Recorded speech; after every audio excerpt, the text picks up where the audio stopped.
पैशाचा आकडा जर सांगायचं म्हटलं आम्ही कोटीत पैसे मोजतो. एका एकरामध्ये बेदाण्याला खर्च जवळजवळ 3 ते 3.25 लाख रुपये खर्च येतो. बेदाण्यामध्ये काम करत असताना एकतर शुगर मेंटेन केली पाहिजे. जसं जसं दिवस पुढे जाते तसं तसे ह्याचे कलर डाऊन पडत जाते.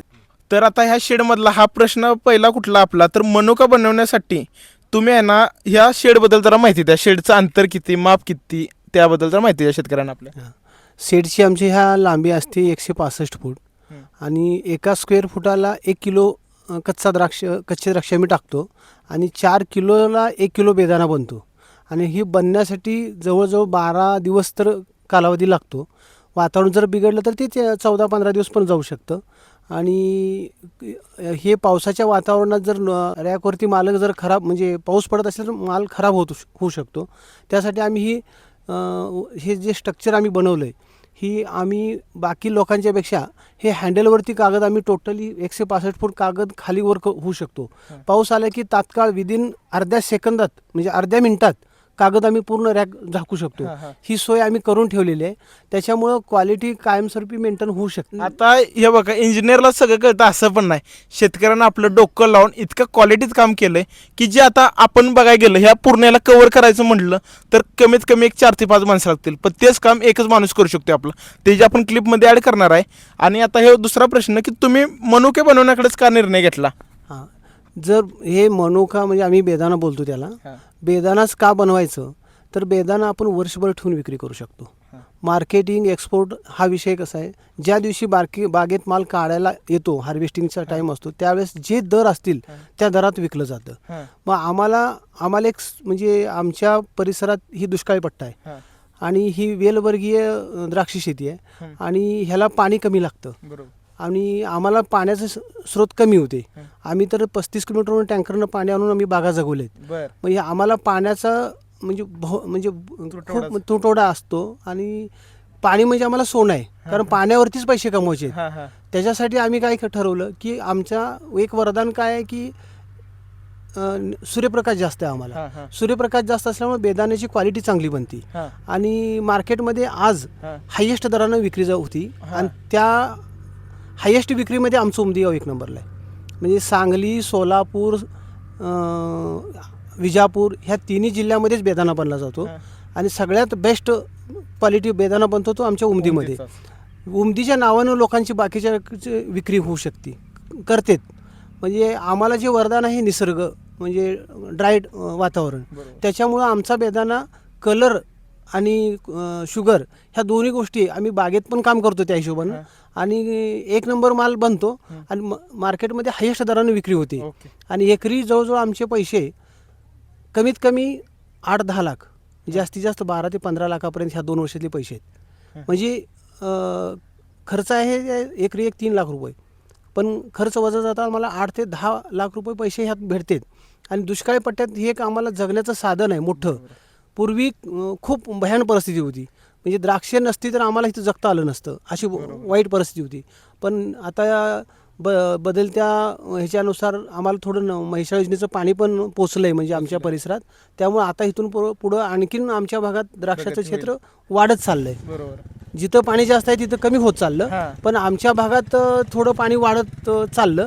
अधिक आम्हाला सूर्यप्रकाश जास्त आणि ड्राय वातावरण असल्यामुळं बेदाणा चांगला बनतो. त्यासाठी आम्ही सुरुवातीपासूनच आम्ही बेदाण्याकडे वळलो आणि बेदाण्यात चांगले पैसे होत असेल तर मग प्रत्येक शेतकरी प्रत्येक विभागात वेगळं काम आहे. काही लोकांचं मार्केटिंगमध्ये असतं, काही लोक एक्सपोर्टमध्ये आहेत, आम्ही लोक बेदाण्यामध्ये आहे.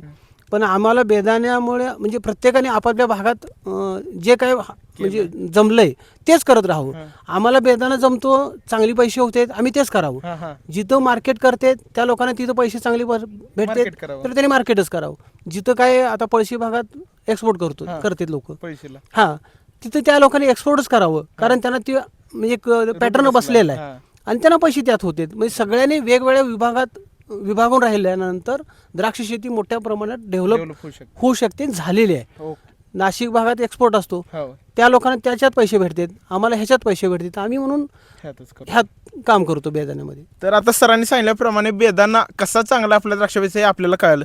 तर आता सर मला एक थोडक्यात आहे ना आपलं स्टेप बाय स्टेप सांगा की पहिली गोष्ट हार्वेस्टिंग कधी करता, म्हणजे छाटणीचं आपलं असतंय, त्यानंतर किती दिवसानं आपलं द्राक्ष हार्वेस्टिंगला येतं? द्राक्ष छाटणी केल्यापासून तसं तर बागेमध्ये किती टन बेदाणा होणार आहे, एकरी 2 ton 3 ton 4 ton 5 ton, highest आम्ही 6 टनापर्यंत बेदाणा करतो. बर आजचं जे आता काम चालू आहे ना, ही एकरी 6 टनाचं टार्गेट आहे आमचं. बर पण त्याच्यासाठी 3 टन निघत असेल तर 140 दिवस लागतात. 130 ते 40 दिवस. 4 टन निघत असेल तर 140 ते 150 दिवस लागतात. 5 टन निघत असेल तर 150 ते 160 दिवस लागतात. 6 टन निघत असेल तर 160 ते 170 दिवस लागतात. मग एवढे दिवस ठेवावं लागतात. बरोबर कोणतर एकट्याने शेड्यूल दिलं आणि ती काम झालं असं नाही होत. ती काय लोक 140 दिवसात निघतंय, काय लोक 120 दिवसात निघतंय, पण तसं नाही होत. ज्या बागेमध्ये जेवढा माल जास्त घेऊ तेवढे वेळ जास्त द्यावं लागतंय. आणि बेदाणा आमचा जवळजवळ आजचं हार्वेस्टिंग चालू आहे ती 160 दिवसाला सुरुवात झाली आणि 170 ते 175 दिवसाला आमचं हार्वेस्टिंग 2 वेळा असतं. आणि 2 वेळा असल्यामुळं दुसरं हार्वेस्टिंग लास्ट ती जवळजवळ 175 दिवसापर्यंत आम्ही वेळ देतो. त्याच्यामुळं बागेमध्ये शुगर जास्त भेटली जाते, त्याच्यामुळे वजन जास्त भेटते लोकांच्या पेक्षा. आमचं प्लस काय आहे, आम्ही हार्वेस्टिंग 2 वेळा करतो. आणि आमची तर आता बागेत गेल्यानंतर तुम्हाला दाखवतो, जवळजवळ 22-25 वर्षाची प्लॉट आहेत. अजून पण 20 वर्ष आम्हाला ती बाग जगू शकते, कारण त्याचं हेल्थ आम्ही व्यवस्थित ठेवलंय. त्याच्यामुळे बागेचं उत्पादन खूप चांगलं भेटतंय. आणि नवीन पिढीनं द्राक्ष शेतीकडे यावं किंवा शेतीकडे यावं, असं नाही की ह्यात काय भेटत नाही. शेती ही सगळ्यात म्हणजे तारणहार आहे. नोकरीमध्ये एक त्या पिढीपुरतच नोकरी आहे. शेती ही आमच्या 2ऱ्या 3ऱ्या 4थ्या पिढीपर्यंत, शेवटच्या पुढच्या पिढीपर्यंत शेती डेव्हलप होऊ शकते आणि त्याचं रिटर्न भेटू शकतं. पण वाहून घेऊन काम करायला पाहिजे, सायंटिफिक म्हणजे शास्त्रीय पद्धतीने शेती करायला पाहिजे, नक्की पैसे आहेत. बरं, म्हणजे सरांनी सांगितल्याप्रमाणे जोपर्यंत आपण नवीन आपलं अवलंबन आपल्या शेतीत करेन, तंत्रज्ञान वापरेन, तर आपल्या शेतीला तोड नाही, शेतकरी जागा वर्चस्व 100% गाजवणार. तर आता सर पुढचं मला सांगा की हे पूर्ण प्रोसेस आपले असले ना, ते तुम्ही म्हटल्याप्रमाणे 12 ते 14 दिवस लागतात. त्याच्या जर का पुढे गेलं तर असं काय होतं काय अफेक्ट क्वालिटीवर? क्वालिटी, कारण 12 दिवसात जे बनल्यानंतर जे क्वालिटी बनते ती जसं जसं दिवस पुढे जाते तसं तसं ह्याचे कलर डाऊन पडत जाते. कलर डाऊन पडल्यानंतर मार्केटमध्ये आज कलर पण चांगलं दिसलं पाहिजे, लोकांना माल पण व्यवस्थित बनला तर ग्राहक परत मागणी करतं. म्हणजे कलर मेंटेन करण्यासाठी 12व्या दिवशी बऱ्यापैकी निघायला पाहिजे. तर आता म्हणजे कसं आहे, जसं जसं आपलं थोडा कालावधी पुढे झालं तसं क्वालिटी कलरची डाऊन झाली की मग कसं आता जे दिसतं तेच खपतं. मग त्या तत्वावर हे आपलं बेदाण्याचं चालू असतंय. तर आता सर पुढचं सांगा की तुम्ही क्वालिटी मेंटेन करायला काय काय करता? आता बऱ्याचशा समस्या सगळ्यांना येतात, तशा तुम्हाला पण येत असतील, तर तुम्ही त्यासाठी काय करता? बेदाण्यामध्ये काम करत असताना एक तर शुगर मेंटेन केली पाहिजे. बरोबर. कमीत कमी त्याला 22 जास्तीत जास्त 24-25 पर्यंत आम्ही ब्रिक्स ठेवतो. त्याला दिवस द्यावं लागतात.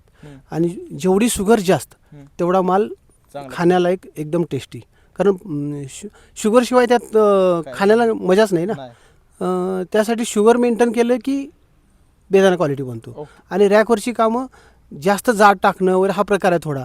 ते स्क्वेअर फुटाला 1 किलोच टाकतो आम्ही, काही लोक 2 किलो पण टाकतात, पण निघताना निघत नाही, ती वेळेत निघत नाहीत. म्हणजे जास्त माल एका ठिकाणी पडला की त्याची हवा खेळत नाही, मॉइश्चर लवकर निघत नाही, त्यामुळे माल क्वालिटी बनत नाही. मग जास्त दिवस खाल्ले की क्वालिटी डाऊन होती. बरोबर आहे. म्हणून 10 दिवसात करण्यासाठी पातळ टाकावं लागेल. ओके.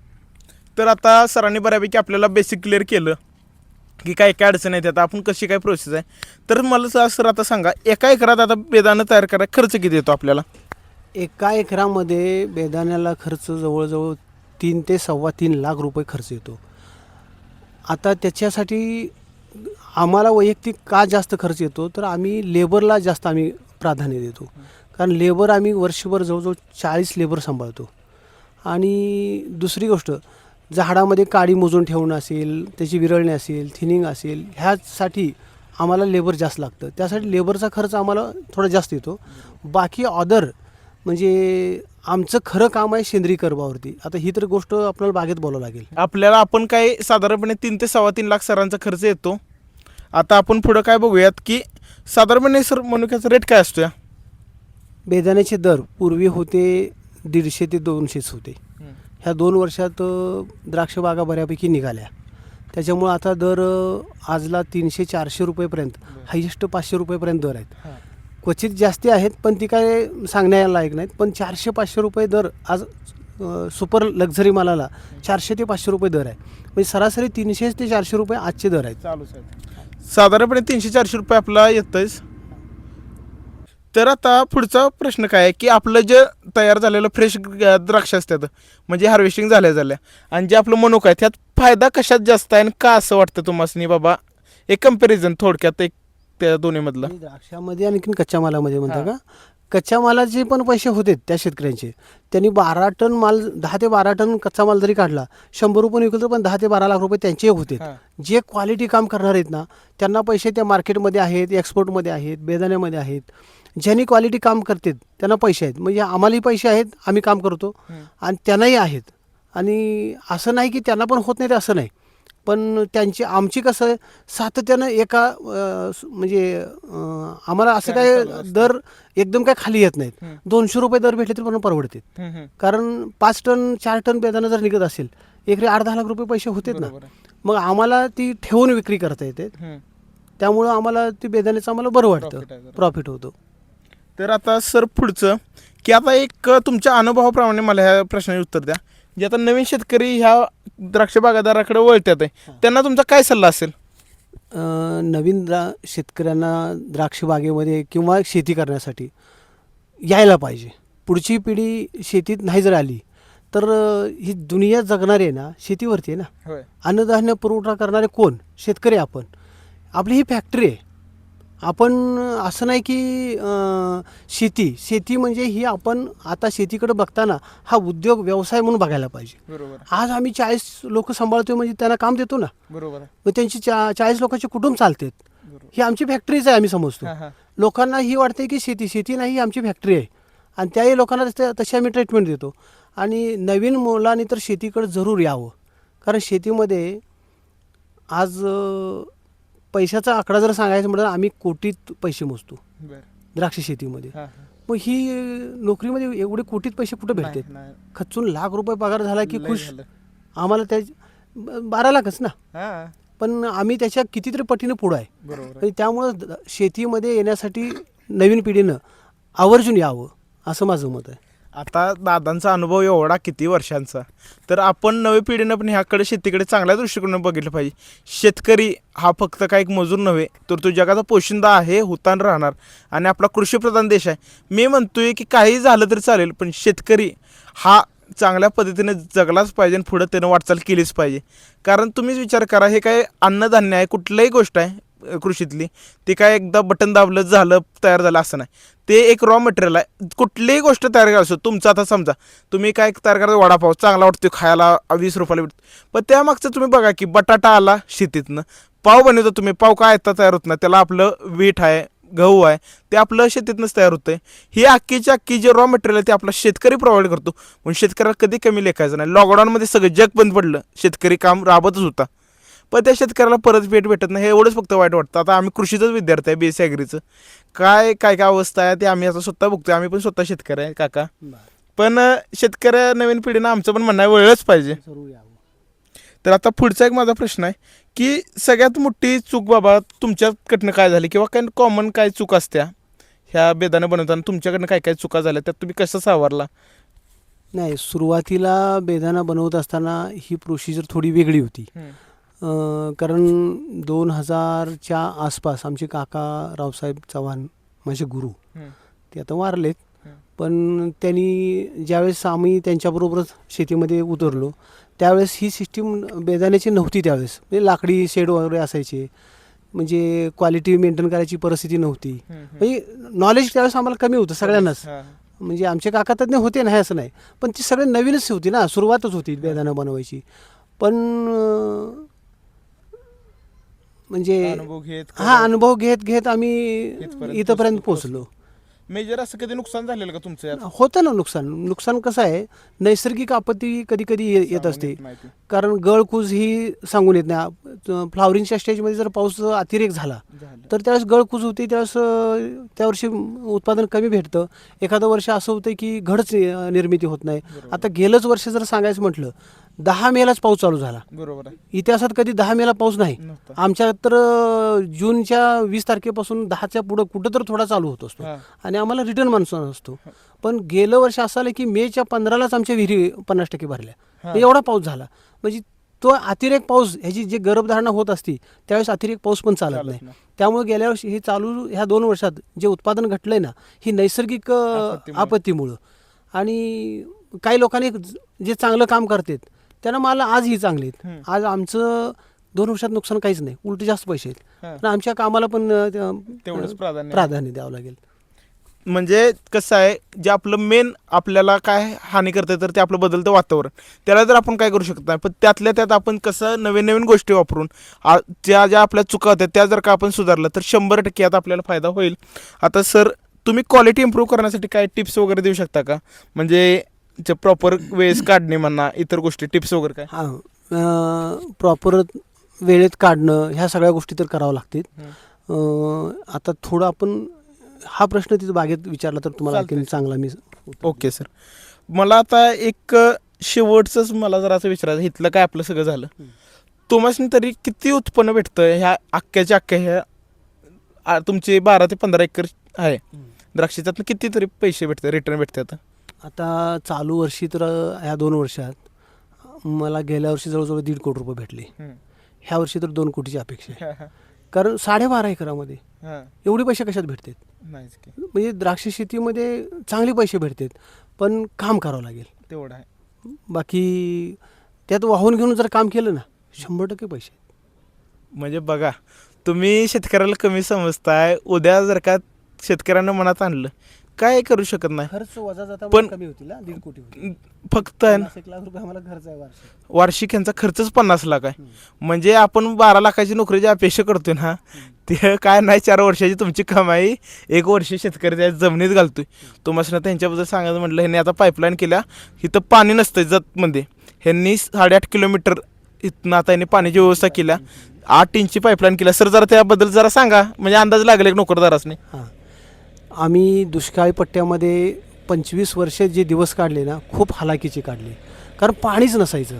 आम्ही 2006ला आमची 8 एकर बाग होती, ते 2022पर्यंत 8 एकरावर एक रोप लावता आलं नाही. म्हणजे एवढी पाण्याचं दुर्भिक्ष.